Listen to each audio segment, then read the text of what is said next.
Hurmatli tadbirkorlar, bankimizga avvalambor xush kelibsizlar. Kelganingiz uchun rahmat.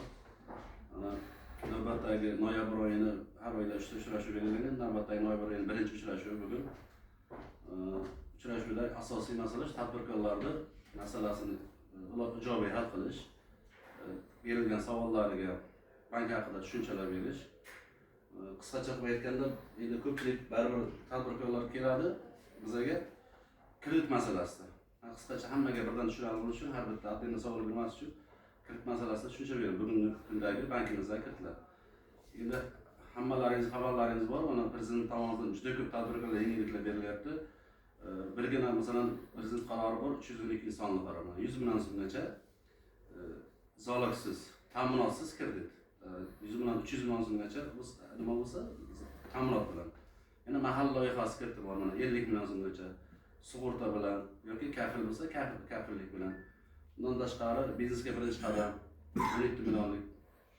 U ham tadbirkorlar uchun biznesni birinchi boshlayotgan tadbirkorlar uchun yengillik. Mana yillari masalan mahalla loyihasi 5 yilga 2 yil imtiyoz davri bilan yillik foizi 25%.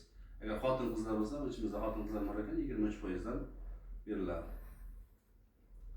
Biznesga birinchi qadam 12 millionlik, yillik 25% dan 48 oyga, 4 yilga ya'ni, 4 yilga 6 yil imtiyoz davri bilan beriladi. Mana shu hozir kreditlarimiz bor. Bundan tashqari yaqinda agar bankam 13-qaror bo'yicha yoshlarga kredit ajratayotgan tartibimiz chiqdi.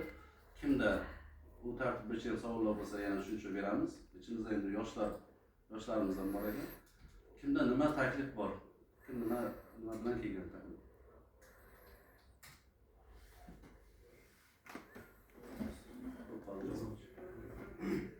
Yoshlar haqida dediniz. Qanchagacha summa beriladi? U zalog bilan beriladi. Sug'urta bilan kafillikmi?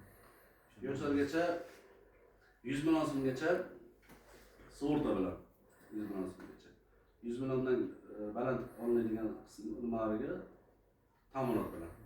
Siz nima qilmoqchisiz? 100 milliongacha biznesga mo'xtaydi. Biznesmi? Nima biznesga?